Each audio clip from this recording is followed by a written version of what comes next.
میم۔ قرآن ذہن بناتا ہے کہ اللہ اس کائنات کا مالک اور خالق اور اکیلا۔ ایک دفعہ قریش مذاقن کہنے لگے کوئی اپنے رب کا عطا پتہ تو بتا، کیسا ہے، کیسا ہے، کوئی باپ دادا، کوئی بیٹا پوتا، کوئی بیوی بچے، کیسا ہے؟ تو اس وقت اللہ تعالیٰ نے یہ سورت اتاری، جبریل آئے، 70,000 فرشتے اس کے ساتھ آئے، قل هو اللہ احد اللہ الصمد لم یلد ولم یولد ولم یکن له کفوا احد۔ ایک ہوتا ہے واحد، ایک ہوتا ہے احد۔ واحد ہمارے لیے تو کوئی خاص فرق نظر نہیں آتا، اکیلا احد اکیلا، واحد اکیلا، احد اکیلا۔ واحد اسے کہتے ہیں شریک کوئی نہ ہو۔ میں کہہ سکتا ہوں اس ویسٹ کوٹ کا میں واحد مالک ہوں، اس میں اور میرا کوئی شریک نہیں، لیکن میں یہ نہیں کہہ سکتا اس ویسٹ کوٹ کا میں احد مالک ہوں۔ احد کسے کہتے ہیں؟ سوچنا چاہو تو سوچ نہ سکو، اسے کہتے ہیں احد۔ دیکھنا چاہو تو دیکھ نہ پاؤ، اسے کہتے ہیں احد۔ تصور میں لانا چاہو تو لا نہ سکو، اسے کہتے ہیں احد۔ اس کے بارے میں اپنے خیالات کی سواریاں تھکا دو بھگا بھگا کے، وہ تمہارے خیالات کی پکڑ میں نہ آ سکے، اسے کہتے ہیں احد۔ جس کو سمجھنا چاہو تو تمہاری سمجھ سے بالا تر ہو، اسے کہتے ہیں احد۔ جس جیسا ہو ہی کوئی نہ، اسے کہتے ہیں احد۔ جس کا مثل ڈھونڈنا چاہو تو پا نہ سکو، اسے کہتے ہیں احد۔ جس جیسا دیکھنا چاہو تو دیکھ نہ سکو، اسے کہتے ہیں احد۔ جس جیسا سوچنا چاہو تو سوچ نہ سکو، اسے کہتے ہیں احد۔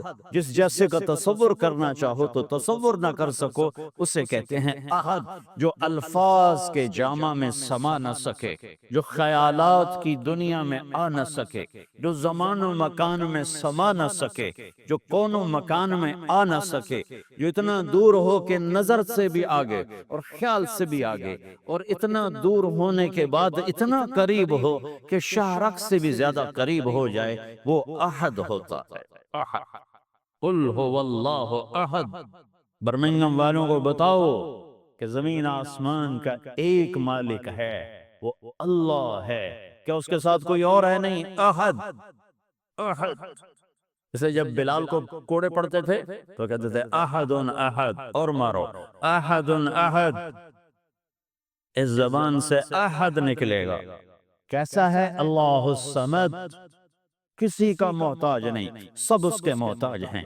کیسا ہے؟ لم یلد ولم یولد، نہ ماں باپ نہ بیوی بچے۔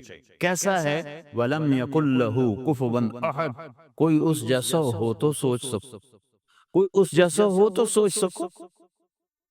کوئی تصور میں تو تب آئے جب اس کی کوئی مثل موجود ہو، کوئی شبہ موجود ہو، کوئی مثال موجود ہو۔ مثال سے، مثل سے، شبہ سے، شبیہ سے پاک ذات ہے، پاک ذات ہے۔ کیا عجب بات نہیں کہ موجود ہے؟ آپ سب موجود ہو کہ نہیں ہو؟ آپ سب ایک جسم ہو، ایک ذات ہو، ایک وجود ہو۔ آپ سب نے جگہ گھیری ہوئی ہے، 2 فٹ، 2.5 فٹ، 3 فٹ۔ میں ممبر پہ بیٹھا، میں نے جگہ گھیری ہوئی ہے۔ میرا اللہ ایک ذات ہے لیکن جگہ سے پاک ہے۔ قبول ہے۔ میرا رب ایک ذات ہے لیکن زمانے سے کوئی زمانہ نہیں، وہاں کوئی ٹائم نہیں ہے، وہاں کوئی ماضی نہیں، کوئی حال نہیں، کوئی فیوچر نہیں، کچھ بھی نہیں ہے۔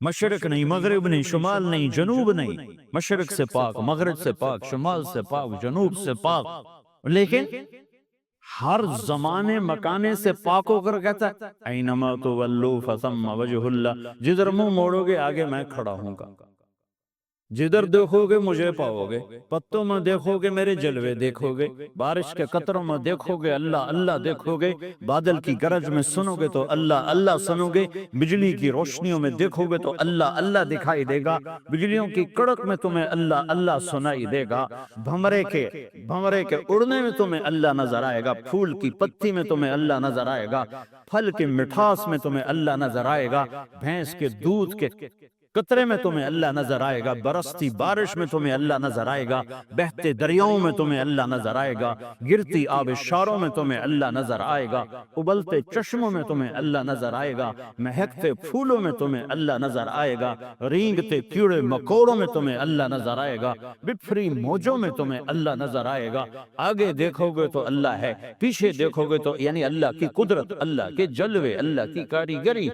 میرا رب کہتا ہے سنوریہم آیاتنا فی الآفاق وفی انفسہم، یہ آنکھیں پاک کر لو، یہ لینز تبدیل کر لو، یہ لینز حرام نہ دیکھیں، یہ لینز حرام نہ دیکھیں، پھر جدھر منہ پھیرو گے تمہیں اللہ کی قدرت اور جلوے نظر آئیں گے، تمہیں پتے پتے میں